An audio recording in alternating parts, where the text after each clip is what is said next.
Cruise ships are supposed to be floating vacations, but some of the strangest crimes ever investigated happened inside cabins, casinos, crew areas, and even over the side of the ship. One crew member lowered millions of dollars of cocaine down the hull on a rope. One passenger jumped overboard carrying $14,600 in cash, and one luxury cruise ship was attacked with rocket-propelled grenades. These are 12 cruise crimes that sound completely made up. Number 1 begins with a midnight drop off the English coast. In April 2020, the Marella Discovery 2 was returning to Europe empty of passengers but carrying a hidden cargo. Crew member Milos Bigovic dragged a bag containing 28 kilograms of cocaine to the deck rail. He tied it to a rope and lowered it down the hull to 2 accomplices waiting below in an inflatable boat. The friction was so intense the rope burned the skin off Bigovic's hand. But they weren't alone. National Crime Agency surveillance officers were watching through the darkness. Investigators pounced, seizing drugs valued at over £2 million. All 3 men pleaded guilty, receiving prison sentences of 11, 18, and 8 years. In second place, on September 7, 2025, as the Rhapsody of the Seas docked in San Juan, Puerto Rico, passenger Jay Gonzalez Diaz made a sudden leap.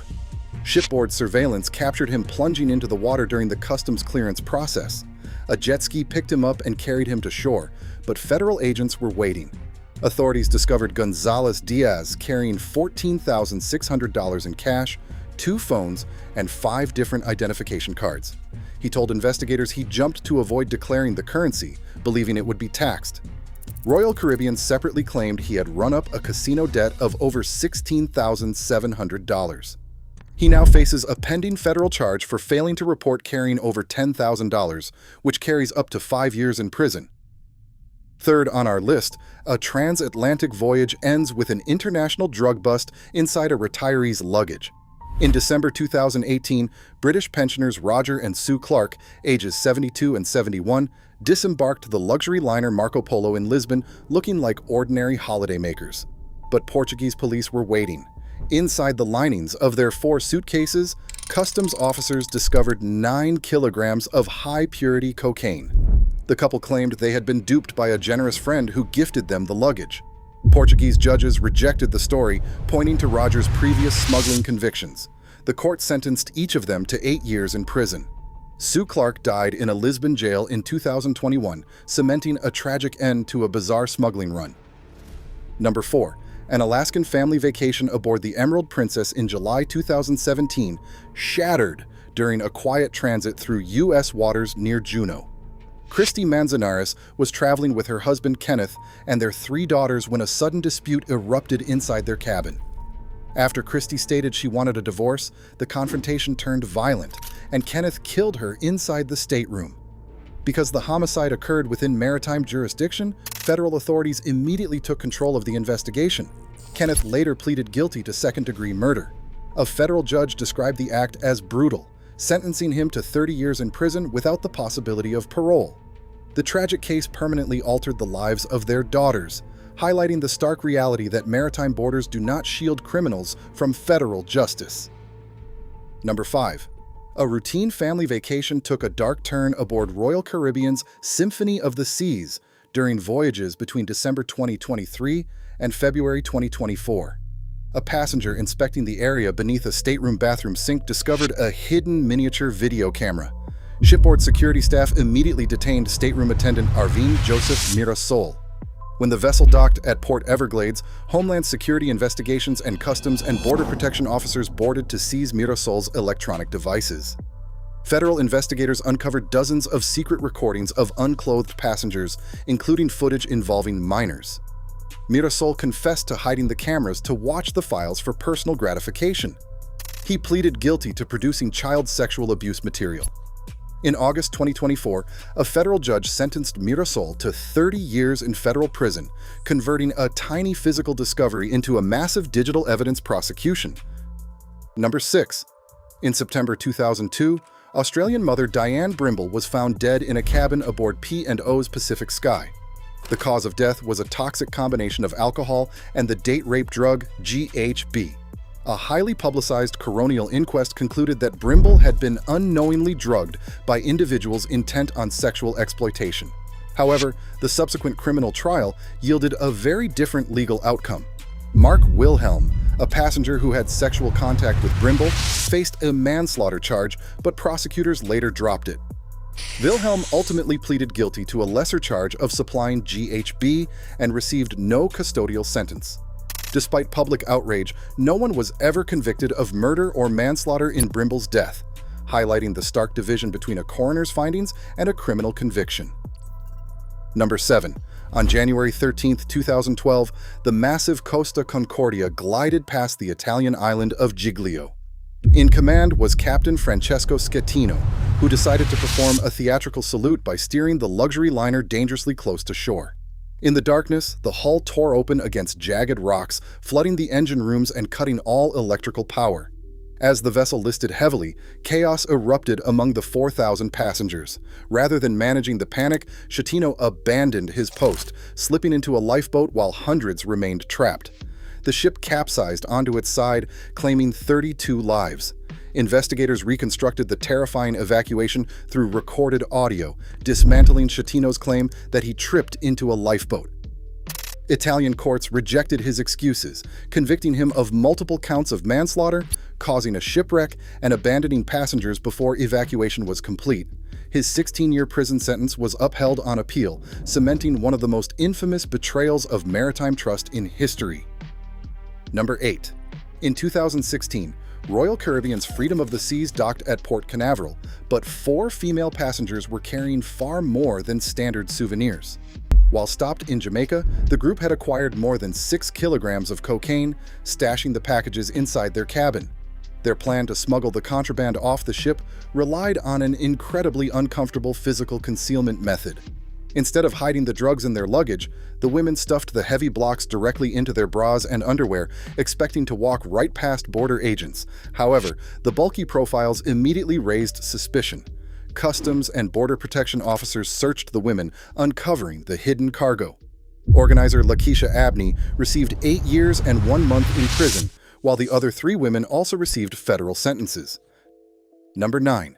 In February 2014, a quiet night aboard Holland America's New Amsterdam turned into a terrifying survival struggle inside a private cabin.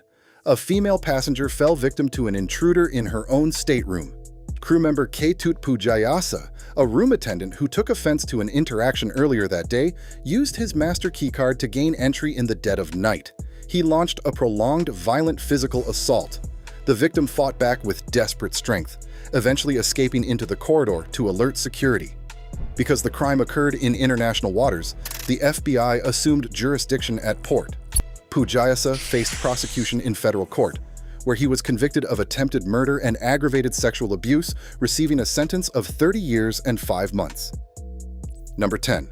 A milestone celebration turned into a federal homicide investigation aboard the Carnival Elation in January 2018. Tamara Tucker boarded the vessel to celebrate her 50th birthday with her longtime boyfriend Eric Newman, but the voyage ended in tragedy when Tucker was killed inside their stateroom. Because the crime occurred on the high seas, federal authorities immediately assumed jurisdiction, turning the cabin into a secure crime scene. FBI agents arrested Newman and federal prosecutors charged him with her death. Newman pleaded guilty to second-degree murder for killing Tucker. A federal judge sentenced him to 12 years in federal prison, followed by 5 years of supervised release. This devastating case kept the focus on Tucker, whose landmark birthday ended in an unthinkable crime far from land. Number 11. In November 2005, the luxury liner Seabourn Spirit was sailing 100 miles off the coast of Somalia when 2 small skiffs suddenly approached. Pirates armed with automatic weapons and rocket-propelled grenades opened fire, attempting to board the vessel. 2 RPG rounds struck the ship, sending shrapnel tearing through passenger areas. The crew fought back using non-lethal technology, deploying a long-range acoustic device that blasted high-frequency sound waves, while the captain maneuvered to ram the attackers. The evasive tactics worked, and the ship escaped. Later, the U.S. Navy inspected the vessel, carefully removing unexploded RPG fragments embedded in the hull. While no pirates were ever captured or prosecuted, the physical damage and terrifying passenger accounts left an undeniable concrete trail of an actual high-seas military engagement.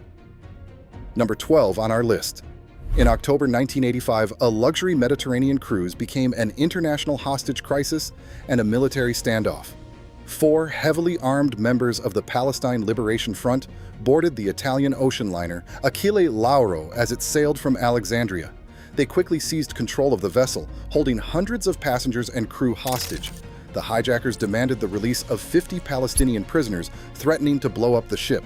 When negotiations stalled off the coast of Syria, the militants escalated the terror. They singled out Leon Klinghoffer, a 69-year-old American passenger who was partially paralyzed and used a wheelchair. The hijackers shot Klinghoffer, then forced crew members to throw his body and wheelchair overboard. Following intense diplomatic negotiations, the militants agreed to surrender the ship in exchange for safe passage, boarding an Egyptian commercial airliner. But the United States refused to let them escape. President Ronald Reagan authorized U.S. Navy F-14 Tomcat fighters to intercept the Egyptian aircraft in international airspace, forcing it to land at a NATO base in Sicily. This bold interception triggered a tense armed standoff on the tarmac between American Delta Force operators and Italian military police over who had custody of the hijackers. While the mastermind escaped, the actual hijackers eventually faced trial and conviction in Italy. If you want to uncover more dark history hidden behind luxury destinations, subscribe to the channel. You booked the cruise for the turquoise water and the white sand. You didn't book it to end up in a State Department warning. In 2026, the cruising landscape has shifted. Some of the most legendary ports in the world have been slapped with Level 4 advisories. Others have become so dangerous that cruise lines have quietly stopped going there entirely. And the scariest part? The most risky port on this list is probably on your itinerary next week. These are the 7 cruise ports ranked from risky to do not travel, and exactly how to survive them. We are starting at the top, rank number 1. And this isn't just a warning, it's a closure in everything but name. For years, Labadee, Haiti was the crown jewel of Royal Caribbean, a private peninsula, fenced, guarded, marketed as perfectly safe, zip lines, beaches, private security everywhere. But outside that fence, Haiti was collapsing. By late 2024 and throughout 2025, gang violence and political instability reached a point that could no longer be ignored. The U.S. State Department now lists all of Haiti as Level 4, do not travel. That is the highest warning level that exists. It doesn't mean be careful, it means do not go. Even though Labadee itself is heavily secured, the situation around it has become too unstable. Cruise lines don't want the liability. Insurance companies don't want the risk. So sailings are canceled, ports are skipped, and itineraries are quietly rerouted. If you see Labadee on a 2026 itinerary, do not get attached. There is a very high chance it will become a sea day instead. Number 2 is a tragedy for anyone who remembers cruising in the 80s and 90s. Acapulco, Mexico. This was once the glamour port, movie stars, cliff divers, the Love Boat era luxury. Today, Acapulco sits inside the Mexican state of Guerrero, and Guerrero is under a full U.S. State Department do not travel advisory due to crime and kidnapping. Some cruise lines still dock here, and that's where travelers get trapped. The tourist zone looks safe, heavily policed, controlled. But step just 2 blocks outside that zone or take the wrong taxi, and you are in cartel territory. This is not a port for independent exploration. If your ship stops in Acapulco, you have 2 smart options. Take a ship-sponsored excursion or stay on board and enjoy an empty ship. This is not the day to wander and see what happens. Number 3 is a bucket list destination with a secret many first-timers don't expect. Colón, Panama.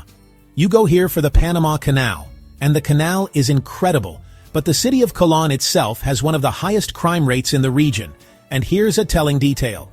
Crew members, people who travel the world for a living, often refuse to get off the ship in Colón. Muggings and snatch-and-grab robberies happen right outside the port gates. This isn't cartel violence. It's desperation. Do not walk into town. Do not wear jewelry. Do not flash phones or cash. See the canal. Get back on the ship. That's the safe play here. Number 4 is heartbreaking because it is stunningly beautiful. Roatan, Honduras.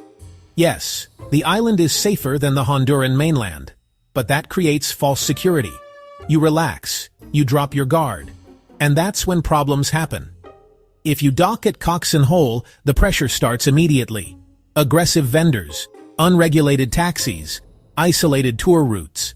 There have been armed robberies of tour buses and tourists on remote beaches. The rule for Roatan is simple. Stay with crowds. Use certified tours. This is not the place to rent a scooter and explore. Number 5. You know it. You love it. Montego Bay, Jamaica. Jamaica frequently sits at level 3. Reconsider travel. The issue here isn't just crime. It's persistent aggression toward tourists. No is not always accepted. Outside resort zones, harassment can escalate quickly. And if you engage with the wrong person selling party favors, situations can turn dangerous fast. Stay in resort areas and ship excursions, and you'll have a great day. Wander into neighborhoods alone, and you are on your own. Number 6 is Belize City, not the jungle, not the ruins. The city. The cruise port is a walled tourism village with armed guards for a reason.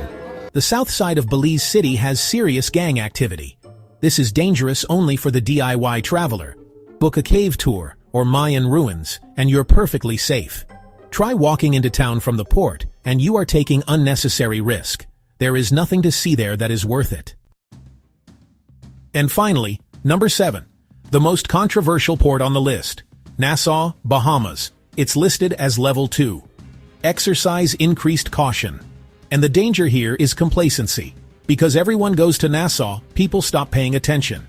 Petty theft, tourist scams, unregulated jet ski operators. The U.S. Embassy has issued warnings about assaults near the fish fry area and on isolated beaches. Nassau isn't Florida. Treat it differently. Front pocket your wallet. Skip the jet skis. Stay in well-lit areas. Cruising is still one of the safest ways to travel. If you're smart, this video isn't here to scare you. It's here to stop you from becoming a statistic. If you want to know which cabins to avoid so you can actually sleep on your next cruise, click this video right here.